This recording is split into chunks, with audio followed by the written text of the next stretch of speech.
Water Cooler? I'm Tristan Linville, joined by my cool guy, co-host, Michael Callahan. Our goal is to shine some light on how cool manufacturing and technology can be. You're tuning in for episode 11, and it is really going to be a special one. What's up, Michael? I have to use toes now, Tristan. We're past fingers. That was my attempt at a toe. But we are, man. We are. Tristan, we had some fun last night. College or pro football kicked off, so my fantasy team's officially losing. Yeah. But I have a question for you. Okay. Why did the stadium get hot after the game? I do not know. Don't think about it too hard. It's because all the fans left. Welcome to Water Cooler Wednesday. Let's have some fun. Football is here. Also, we have a special guest today. Michael, I'm going to bring him in, and then I'm going to tell all of his titles because he's got some credentials, man. Let's do it. Here we go. Robert Kramer, everybody. Hey, guys. How we doing today? Great football game great. Last night. It was. It was a really good game. Well, Robert, real fast, is a top 10 global IT analyst per ARInsights, VP and principal analyst at Moor Insights and Strategy. He's a Forbes contributor, so I've read many of his articles. Former chief marketing officer, current MBA professor at Lindenwood University. Robert, did I miss anything? No, that's great. I appreciate the accolades, so thank you. Well, you've earned every single one of them. How are you? Give us a high level background of what you're doing today. Well, I'm spending a lot of time working within the ERP and supply chain world. There's a lot of great applications out there, and really spending the time talking about why they're important to all these businesses, especially manufacturers, because it's super important to understand what the impact they make on the business and why they're needed, and also what you put in is what you're going to get out. And if you want to utilize them throughout your operations and then add on additional applications, what's important within those applications, as we've talked about before, it's the data. So we'll get into that as well. But, I really like what Infor is doing in the modernization aspects of it, which is super important. So we'll dive into it, but it's a lot of fun. I have a lot of experience within the ERP business, and it's been fun to watch it over the last 30 years. And I'll chat with you guys. Yeah, I was going to ask you about that because go ahead. I was just going to say, you're from the Midwest, right? Yep, St. Louis, Missouri. Are you a Kansas City fan? I used to be a St. Louis Rams fan, if we can remember that. Kurt Warner. Yep. So I had to pick another team because Stan Kroenke decided that he wanted to go for the money, go back to LA, build a huge stadium. So I migrated over to Kansas City. But my undergrad degree's from Kansas University of Kansas Jayhawks. So Kansas City, yes. So I like the win last night. There we go. Yeah. Good thing the Lively didn't have white cleats on, or may have been a different story. I couldn't believe it. That's the the data again, and looking at the looking at those results, and I've been watching the US Open a lot as well, and seeing how that's everything's a game of inches. Life is a game of inches. Absolutely. Last night the game was decided upon that as well. Absolutely. Love it. Sorry, go ahead, Tristan. Yeah, I was going to say, Robert, you mentioned it. Like, you've spent many years in the ERP space, and I read something, I think it was on your LinkedIn, that you stated embracing new ERP can be challenging, but is essential. And so I just wanted you to shine some light on that. Tell us why, share with the audience some of the value points at the end of the tunnel to help motivate these companies through their current project or encourage them to kind of take that leap and explore their options. Well, when you look at a manufacturer, is it a complex business or not? If it is complex, something has to touch all aspects of that operations to put it into a system-oriented, area to actually have everything put in a collaborative space to execute. So if you have a manufacturer and you're making, textiles, or you're making cars, or you're making, some type of chemical, something has to go into to understand what has to be bought, what has to be produced, what has to be your standard inventory. Do you run a just in time? what supply chain aspects do you need, who's going to bill all this stuff. All that comes in the one operating, model to run your business. So if you don't have that and you're doing manual, which I've seen someone have an inventory on a spreadsheet, what's going to happen is your competition will be able to have better numbers than you. So it's, do you go through the pain, or do you go through, the loss of, the competitive advantage that you would have? Now, what's happening today is these systems are becoming more modern, and there's more Sure. features, right? And that's really the beauty of it, because in the past it was more of a static oriented, versus today it's more dynamic, where you can really see these systems anywhere because they're in the cloud. Some companies are running a kind of a two-tier where they might have, part of it on-prem and then part in the cloud. So they're becoming more dynamic. And I think if you put the time in, you're going to be able to exercise just a lot of wealth of data. But the data has to be good to be able to take advantage of these modern features. Yeah. So loaded answer there. No, I love it. That's really good. One thing I appreciate about how you explain things is you keep it simple. Thank you. I also think back to, so my grandfather owned a business, and the story was always they would get a call and they literally go to this big book and they would figure out what the current inventory is. So then they take the order, then they take that piece of paper, they take it to the warehouse, and the warehouse picks on paper, right? So they get this little pick ticket, they go out, and then they have to take it back up to the lady up front, and she has to readjust her inventory.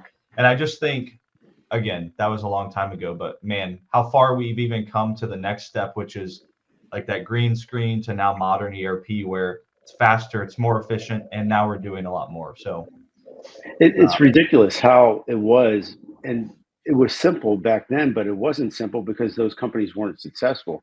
There was probably less competition. Today, there's so much competition, so much demand, from the customers, that they have to be able to be, lean. They have to be able to have an efficient process. And these tools that are in place are there to help them out. But we talked about before we got on the show that it's like what you put in is what you're going to get out of it. And if you don't put the time in, or exercise the right way to put it in data, then it won't actually be successful. We used to do it where when companies would actually implement a new system, we said, if you're going to hire temps to help you out, let them do the regular job, and then the people that work there put the data in so they get trained and they understand these fields and why these fields are there, but because the output will give them what they need down the road. And it's just complex because their business is complex, not because the system is. Yeah, no, and I think, business is a penny business, right? We're trying to get that every little bit of margin we can get, it matters. And now there's so many facets of whether it's efficiency in warehousing, efficiency on the order management, supply chain, which we'll talk about, but it's all about maximizing that, little bit of margin. So speaking of keeping it simple, something we see often, and I've actually read a couple of your articles around this, is AI and ML. And I think a lot of people struggle to grasp, like, well, how does that really matter to me as a manufacturer? And I wanted to ask you, like, what are some simple or practical examples that you've seen from an AI ML standpoint that ultimately drive that the higher ROI for customers? Yeah, I mean, there's a bunch of them, and the goal is it comes back to that data. So if your data is good, then AI and ML can help the manufacturer. So like supply chain optimization, AI can enhance, the demand forecasting, because that's a big deal. Your inventory management, from a predictive maintenance standpoint, ML can actually, with the algorithms, can analyze the data, from an equipment and a machinery to predict where failures could happen. Because when you have issues with your machines, if they're down, I mean, it could be however long it takes to fix it. So if you have sensors in place to tell you this, and then the ML algorithms are working on that and then providing this information when it's going to break down, as far as the quality control, that's a big deal where AI can drive the recognition of where defects and anomalies in real time. So when the quality control, you're able to actually see, when there's a problem and errors are happening, so then you can actually have a higher, fee, from a quality control, sorry. But quality control will be higher because you're able to eliminate these errors more frequently. So it's more of a more efficient to use AI, and it's also from a standpoint of ML helping you with this along the way. Yeah, that's one I had not thought of. I think of the machines often, right? Taking IoT data, but Yep. the output and using AI ML on the quality aspect of things coming off the line, it's really interesting. Yeah, and it's also the demand forecasting to understand and analyze the historical data. The one thing you want to do is cross sell, which you guys do. So when you're a manufacturer, you're going to look at your demand because your production is your biggest thing. So if you overproduce, then you're selling everything at a discount. So if you can understand, the trends and the data and your customers, then you can put that together and actually forecast the demand through AI, and then be able to be ahead of the game to be able to produce quicker and then get the customer their product, when they want it. And to your point earlier, it's being able to identify those trends faster than your competition. Yep. So that you can make decisions sooner. Yep. Yeah, but and all of that is predicated, going back to the data piece, it's all predicated on having good quality data, right? Because kind of what you said is, bad data in, you're going to get bad data out. These models will not be able to give you kind of those outputs that you're looking for without that data. And that kind of comes back to having a good ERP system, but also good business processes from the people that are inputting this kind of stuff into the system. So, yeah, one of the things that I've noticed over the years, and it has not gone away. So we just talked about the data quality, but the change management is such a big component of this, because I think what's happened is, as you read all these articles and you listen to people, I think everybody's scared of it. When you hear the word ERP, like, oh my God, I don't want to put one in, and this is a major thing. But what's important is, and you mentioned the word processes, when you have the processes in place, you have the people set up, it's not as big of a deal because you know what needs to be done and it's all sequenced. So what happens is you need to have a liaison on both sides. They need to be able to talk together. You can't have every Tom, Dick, and Harry calling, from the customer to, say Infor. Everybody can't call. There's one main pipeline, and if it's done systematically, it's successful. But everybody is usually a little scared of these implementations. But the change process, if it's put together, is done. It can help the system. But if you guys go to work and you come home, or you go out of town, and you come home, and your wives, move around furniture, it's a change. So when you walk in, are you like excited to see that, or is it you're like, what the heck? And it takes you a couple of days. So I think what happens is with the ERP, that's similar. Like the change takes time, and it's a ramp up. Yeah, I usually stub my toe or hit my shins a couple times. So, I think that's a good segue into kind of my next question is, what are some of the toughest challenges or limitations that you see with the ERP solutions in the market today? Because these things, you can really make them sing. They are feature rich. So what are, it's probably more challenges than limitations given all those features. I think you hit the nail on the coffin. The challenge is that they might have too many features, but the market demands those features. So when you see them, it's overwhelming. I think it's daunting to implement the system, but when it's there, it's like you said, you make it scream. But the part of the problem is it's the data. It's the these historical data is part of the issue that everybody wants to migrate that, but it's never a one for one. It's always a situation where it will take some type of I guess challenge or intelligence tools, which you guys have, to actually import that data over. But at the same time, it's one of the challenges that if it's not done right, then it won't work well. But I think it's the biggest thing is there's too many features, and then what happens is they want to connect to these SaaS applications, and these SaaS applications, say it's Salesforce, who is responsible for that data when it leaves Infor and it goes to Salesforce. Is it Salesforce? Is it Infor? Is it the customer? And then how security handled? Those are the things that I'm seeing that are issues because no one's taking the responsibility. Yeah, I'm a 5-year-old at heart, so this question always comes into my mind. But it's the why of data, right? And so it's the why. We have to ask ourselves the why to everything.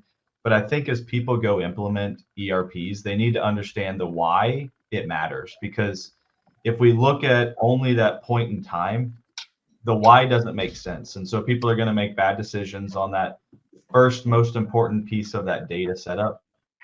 But if they understand the why is to make better business decisions in the future, to be able to use AI ML in the future, then the importance of that data setup becomes absolutely incredibly important.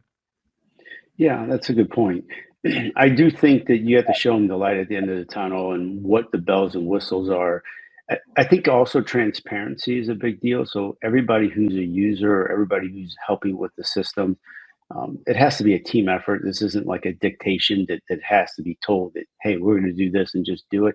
They have to be shown why it's going to make their job better and what it's going to do, once they put the hard work in. Because the data management piece that you just mentioned, it is not really looked at as much as it should because of the fact that it's really the means to everything. Once data is working at the way it should be or put into the system correctly, then the output will actually be able to help, and then you'll be able to save and be more efficient as well. I love that. I was actually having this thought the other day that people take a job because they love something about that job. So when we think about customer service, they love interacting and helping the customer. But then we throw, and oftentimes they're faced with challenging systems or ERPs, just small difficulties, and that drains them. And so to your point, like, how do we make sure that we elevate them to that point where they can enjoy their job again? Yeah. People have to wake up and get out of bed and say, I'm excited for the day. So if it's a horrible situation or you just, it's not comfortable, they're not going to like it. So if it's a team effort and like we talked about the change management, that's a big deal. I know that Infor has a change management structure, and you probably in your sales process, you talk about the implementation, you talk about, what does your existing system look like? Why are you switching? These are the differences. This is how we're going to do it. We're going to put together a strategy. We're going to understand what historical data.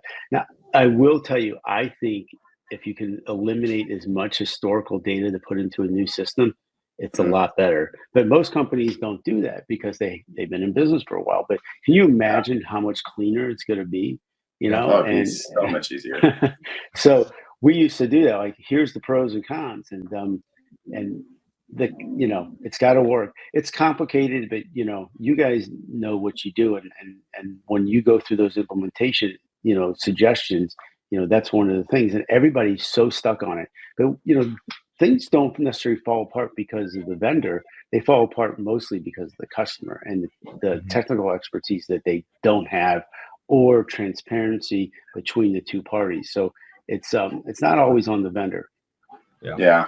I was gonna make a point on the why, and I was just thinking it as you were asking the question, Michael, is when we have all this data and we want to ask why, like, why should this be right? Obviously we want it to be right, but the why really comes in the benefits for me, kind of being out there collaborating with customers, because at the end of the day, these things succeed. And I say these projects succeed when there's metrics aligned to this that align with the customer's corporate strategic initiatives, and those kind of metrics to be measured against for the success of the project. And so now you can have that light at the end of the tunnel where it's like, hey, we're seeing this top line growth, or we're seeing these margins increase, right? So the bottom line's looking a little healthier. And so identifying those early on as you're collaborating between vendor and customer, I think is imperative to having a long-term successful relationship and go live. Yeah, that's really good. Hey, Robert, one of the things about ERPs is, they can do a lot, but there's also a lot of areas where you can call it expand or let's use the word composable. So we have additional applications outside, whether it's a configure price quote, order management, supply chain planning, whatever that may be. Where do you see the biggest bang for your buck right now for companies as they're evaluating solutions? Yeah, that's a great question. As we learned last night with the Kansas City game, and first of all, I thought I lost the game, or we were going to go to OT because they were going to go for the 2-point conversion, I believe.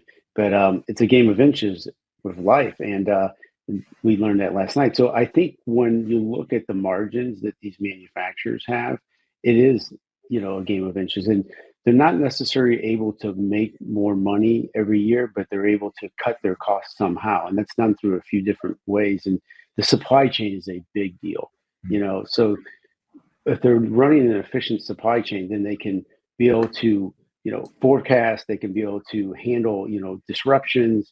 They can handle if they need to switch a vendor, and your application does all that. But other things involved in this are the transportation management systems, where it's making the manufacturers understand the logistics a little bit more, and it's helping them with their shipping and improving their profitability and their visibility about all of the things within the supply chain.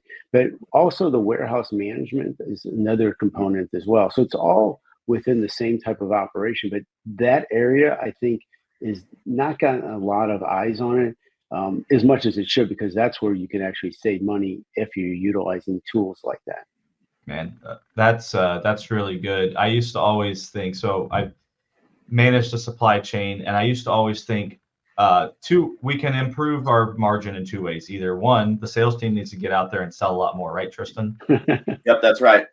So we either go sell a lot more at higher prices because we're doing something extraordinary well or have a great product, or we need to reduce our costs, and the way that we do that through supply chain. But the second piece to what you said is, I used to work in a warehouse. We touched everything. So guess what? You miss one thing, all eyes are on you. Yep. And I think that one thing is costly. And so to your point about warehouse management, it's like, what if you were at 99.99% like Amazon? Like, what does that mean for your business to save all those costs, the time? That's a good point. Well, what's interesting is, so I was at the US Open last week. I do a lot of work also with data and IBM, et cetera. And so courtesy of them, I was there, which was fantastic. My wife's like, hey, can you buy this for me? And you look in the store, there's like, 1,000 people in the store at the event. So I bought her something, and we have a baby who's almost 4 months old. So I got a onesie and her something. But what came in the package was one thing for her and 2 onesies. She's like, did you order 2? I go, no, I ordered 1. So the person picking it did a bad job, and they gave us 2 by accident. So anyway, that's how important the warehouse management is, because they just lost probably money on that deal because the person shipped it poorly, and they don't have the correct check, or they just did it too fast. The systems of that I just mentioned are so important, because everybody focuses, I think, more on the manufacturing and distribution component, but actually that that warehouse management and the transportation piece and the disruptions that you have in the supply chain, all that puts together the what's needed to run the operation at a more efficient level. Like you said, the 99%. How do you get there? I don't even know. I have to look at some of my notes what the normal rate that these companies are running at from an efficiency standpoint for their supply chain.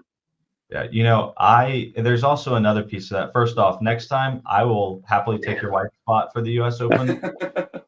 She didn't go, but she that's why I had to buy her something. So maybe we can come up with some technology that figures out these double bounces as well. But regardless, there's something else that to kind of go along with. Okay, so they misshipped something.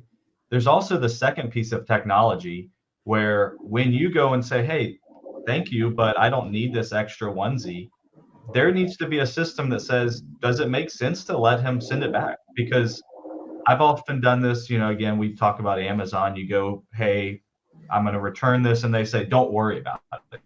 Yeah. It's because from a reverse logistics standpoint, it's like, that's going to cost us more money. Just keep it. Yeah. Yeah. I mean, that whole subject that you just mentioned, he has transformed, Amazon has the world from a retail standpoint. And customer service, as you mentioned a little earlier, it's the single most important, component to business, right? Mhm. And if the customer is happy, they'll always buy, even if something's not right. That's why the ERP, because it's so complex.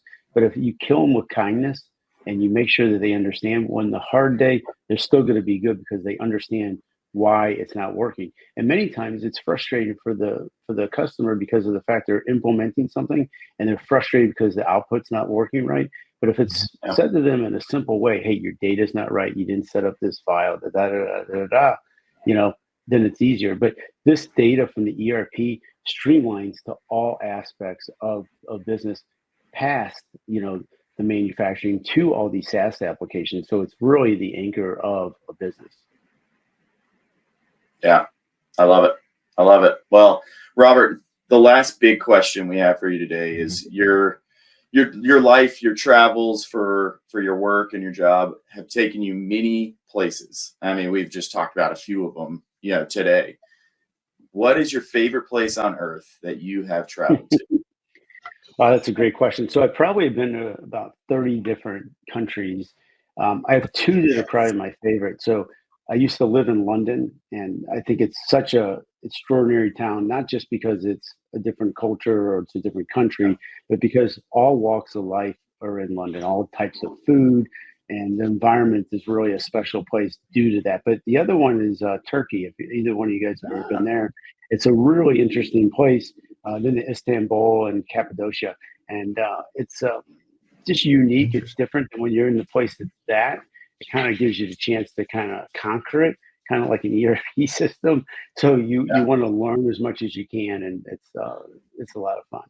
But so the last one would be China. Have you guys ever been to China? Nice. I have not yet. I've been to Japan, but I haven't been to China. So China's a blast, and the food's spectacular. So they separate actually the protein and the vegetables, so there's no beef and broccoli there. So, but it's a lot of fun. How do you like Japan? I've never been there and aspire to go there. Tokyo was awesome. It was just incredible to see how clean the culture. They're so prideful about everything. Like it is like the person who the clean the bathroom steps out of the bathroom and then bows at the bathroom. And I was just sat there and I was like, wow, if we could just take a sliver of that pride in a good way, like good pride, and take that and assimilate that to our culture, incredible. So that was awesome. I mean, I like to travel as well. Singapore was a fun one that I've done, so it's a good time. That's awesome. What about you, Michael? When you said London, I actually went on a trip where we went to London. We did some World War II kind of traveling, and it was all about like the leadership aspect of it. But London was by far my favorite place. The people were nice. It was beautiful things to see. Other than that, I don't get out of Georgia too much. But when Tristan invites me places, I'm always willing to say yes.